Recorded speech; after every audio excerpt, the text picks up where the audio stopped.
السلام عليكم واهلا بكم طلبة وطالبات الصف الثاني الاعدادي في فيديو جديد من فيديوهات قناة بوابة العلوم. النهاردة ان شاء الله مع بعض يا سنة تانية هنحل تدريبات وانشطة كتاب المدرسة على الدرس التاني في الوحدة التانية، درس تآكل طبقة الأوزون وارتفاع درجة حرارة الأرض.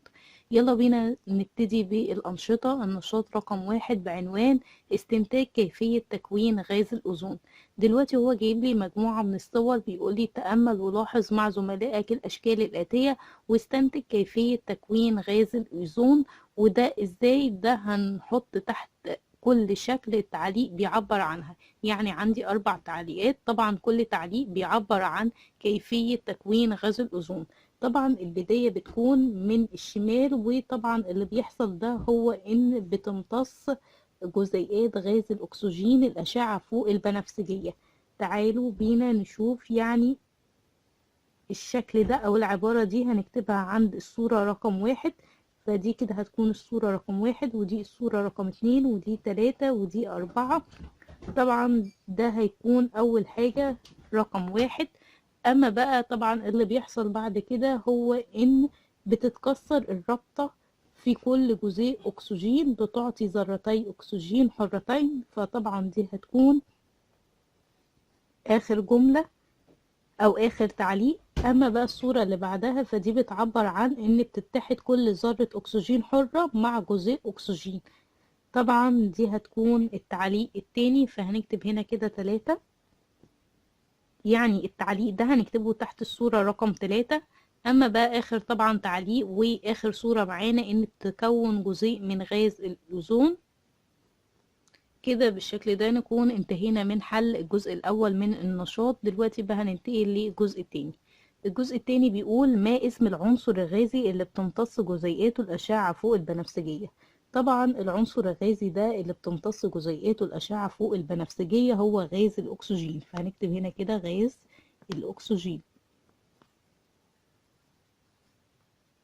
أما بقى السؤال اللي بعده بيقول ما رمز جزيء الأوزون الناتج. طبعا بينتج جزيء أكسجين وطبعا جزيء أوزون، وطبعا جزيء الأوزون بيكون رمزه O3. كده بالشكل ده نكون انتهينا من حل النشاط رقم 1. دلوقتي بقى هننتقل للنشاط إسرائي، وطبعا الأجهزة اللي بتكون غاز الأوزون. الأوزون ده غاز بيكون لونه أزرق شاحب وله رائحة مميزة بيمكن ملاحظتها بقرب من الأجهزة اللي بتحتوي على أنابيب تفريغ كهربي مثل ماكينات التصوير الضوئي والتلفزيون. مطلوب مني إن أنا أذكر أسماء أجهزة أخرى بتكون غاز الأوزون أثناء تشغيلها. طبعا من ضمن الأجهزة التانية اللي بتكون غاز الأوزون أثناء تشغيلها هي أجهزة الطباعة. وطبعا نقدر إن احنا نعمل سيرش وندور على النت على أجهزة اللي بتكون غاز الأوزون أثناء تشغيلها، عشان نعرف أجهزة تانية غير طبعا الماكينات التصوير الضوئي والتلفزيون وكمان أجهزة الطباعة. دلوقتي بقى هننتقل لحل التدريب رقم 1. والتدريب رقم 1 بعنوان ما نسبة التآكل في طبقة الأوزون في إحدى المناطق إذا علمت إن درجة الأوزون فيها 150 دبسون. طبعا احنا عرفنا ان دوبسون دي هي وحدة قياس طبقة درجة الأوزون. فطبعا احنا هنحل المسألة دي، وحل المسألة هيكون كالآتي. أول حاجة طبعا هنكتب القانون، والقانون بيقول ان درجة تآكل الأوزون في المنطقة بتساوي درجة الأوزون الطبيعية ناقص درجة الأوزون في المنطقة. طب هي نسبة أو درجة الأوزون الطبيعية بتكون كام؟ طبعا بتكون 300. أما بقى درجة الأوزون في المنطقة فهي 150. طب 300 ناقص 150، طبعا النتيجة هتكون أو الناتج هيكون 150 دبسون. كده معانا درجة تآكل الأوزون في المنطقة. احنا عايزين بقى نحسب نسبة التآكل. النسبة يعني النسبة المئوية. طبعا النسبة المئوية هتكون درجة الأوزون أو درجة تآكل الأوزون على طبعا درجة الأوزون الطبيعية، يبقى 150 على 300 في المية، طبعا هتساوي 50 في المية. هي دي نسبة التآكل في طبقة الأوزون في إحدى المناطق اللي كانت فيها درجة الأوزون هي 150 دبسون. كده بالشكل ده نكون انتهينا من حل التدريب رقم 1. دلوقتي بقى هننتقل لتدريب رقم 2. التدريب رقم 2: استخدم وحدات دوبسون الموضحة بالكتاب المدرسي صفحة 54 واللي بتعبر عن درجة الأوزون في خريف عام 2008 في تحديد ما يدل عليه اللون الأخضر. طبعا اللون الأخضر في الكتاب المدرسي بيدل على وحدات دوبسون في عام 2008 واللي كانت 300 دوبسون، فهنكتب هنا كده 300 دوبسون. اما بقى اللون البنفسجي فده طبعا بيعبر على اقل من 300 دوبسون. هي دي اجابة النشاط رقم 2. دلوقتي بقى هننتقل لنشاط رقم 2 واللي بعنوان التعرف على ظاهرة الاحتباس الحراري. طبعا ظاهرة الاحتباس الحراري التجربة الخاصة بيها هي اننا بنقوم بإحضار زجاجتين، والزجاجتين دول بنحط فيهم مقدار متساوي من الخل، وطبعا بنحط ترمومتر في كل زجاجة، ولكن في زجاجة واحدة منهم بنحط فيها مسحوق بكربونات الصوديوم. طبعا بنلاحظ ايه بعد مرور 10 دقايق اما بنسيب الزجاجتين دول في مكان مشمس، يعني مكان فيه شمس، بنلاحظ او الملاحظة هي في أي من الزجاجتين بترتفع درجة الحرارة بمقدار أكبر بعد مرور 10 دقايق. يعني بعد مرور 10 دقايق واحنا سايبين الزجاجتين في الشمس، أنهي الزجاجة اللي بترتفع فيها درجة الحرارة أكتر؟ طبعا الزجاجة، الإجابة هتكون الزجاجة التي بها مسحوق بيكربونات الصوديوم. ده طبعا لأن بيكربونات الصوديوم بتتفاعل مع الخل. طب الاستنتاج ايه؟ نستنتج من كده إن ارتفاع نسبة غاز ثاني أكسيد الكربون في الزجاجة التي بها بيكربونات الصوديوم أدى إلى ارتفاع درجة حرارة بداخلها. يعني إن بيكربونات الصوديوم أدت إلى ارتفاع نسبة غاز ثاني أكسيد الكربون، وما نسبة غاز ثاني أكسيد الكربون ارتفعت ده أدى إلى ارتفاع درجة الحرارة.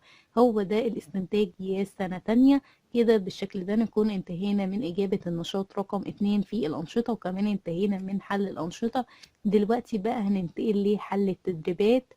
والسؤال الأول في التدريبات بعنوان اكتب المصطلح العلمي الدال على العبارات التالية. العبارة رقم 1: جزيء بيتكون من اتحاد ذرة عنصر مع جزيء من نفس العنصر. طبعا ده احنا عارفين ان هو تركيب شطار غاز الأوزون، فهنكتب هنا كده مكان النقط الأوزون أو جزيء الأوزون.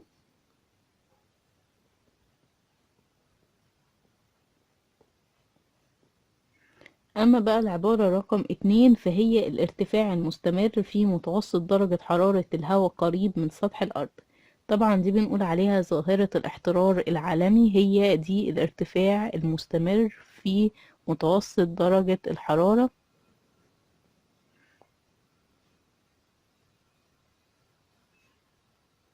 كده بالشكل ده نكون انتهينا من حل السؤال الأول. دلوقتي بقى هننتقل للسؤال التاني، والسؤال التاني بعنوان اختر إجابة الصحيحة مما بين الأقواس. العبارة رقم 1: بتقدر درجة الأوزون بوحدة نقط. هل الأوزون بنقيسه بوحدة الكيلومتر ولا الدوبسون ولا النانومتر ولا المليمتر؟ طبعا الإجابة الصحيحة هتكون الدوبسون. أما بقى العبارة رقم 2: كل مما يأتي من الغازات الدفيئة عدا نقط. طبعا الإجابة الصحيحة هتكون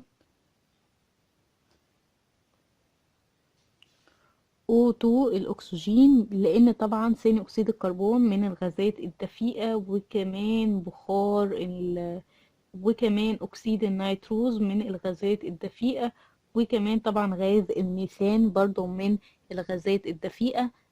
كده بالشكل ده نكون انتهينا من حل السؤال التاني. دلوقتي بقى هننتقل للسؤال التالت. السؤال التالت بعنوان علل لما يأتي. العبارة رقم 1: علل تكون طبقة الأوزون في الستراتوسفير.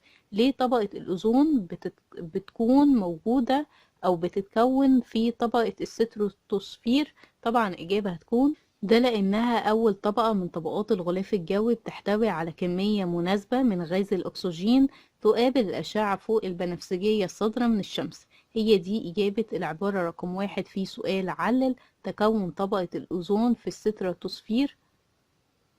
أما بقى العبارة رقم 2: علل وقف إنتاج طائرات الكونكورد. طبعا طائرات الكونكورد تم وقف إنتاجها، وده بسبب أو لأن عوادمها بتحتوي على أكاسيد النيتروجين اللي بتسبب تآكل طبقة الأوزون. هو ده السبب اللي أدى إلى وقف إنتاج طائرات الكونكورد، لأن عوادمها بتحتوي على أكاسيد النيتروجين التي تسبب تآكل طبقة الأوزون. كده بالشكل ده نكون انتهينا من إجابة السؤال الثالث، سؤال علل. دلوقتي بقى هننتقل للسؤال الرابع والأخير في التدريبات، واللي عبارة عن اكتب نبذة مختصرة عن الآثار السلبية المترتبة على ارتفاع درجة حرارة الأرض. طبعا ارتفاع درجة حرارة الأرض ده بيؤدي إلى حاجات كتيرة جدا. من ضمن الآثار السلبية أو الحاجات السيئة اللي بتظهر بسبب ارتفاع درجة حرارة الأرض هي انصهار جليد القطبين، يعني القطب الشمالي والقطب الجنوبي الجليد اللي فيه بينصهر، وده طبعا هيؤدي إلى اختفاء بعض المناطق الساحلية، وكمان انقراض الضب القطبي. وكمان ارتفاع درجات الحرارة بيؤدي لحدوث تغيرات مناخية حادة بتؤدي لحدوث الفيضانات المدمرة، وكمان حرائق الغابات. هي دي إجابة السؤال الرابع. وكده بالشكل ده نكون انتهينا من حل تدريبات الدرس الثاني في الوحدة الثانية. بتمنى طبعا ان الفيديو يكون مفيد ليكم يا سنة تانية، والى اللقاء في فيديو قادم بإذن الله.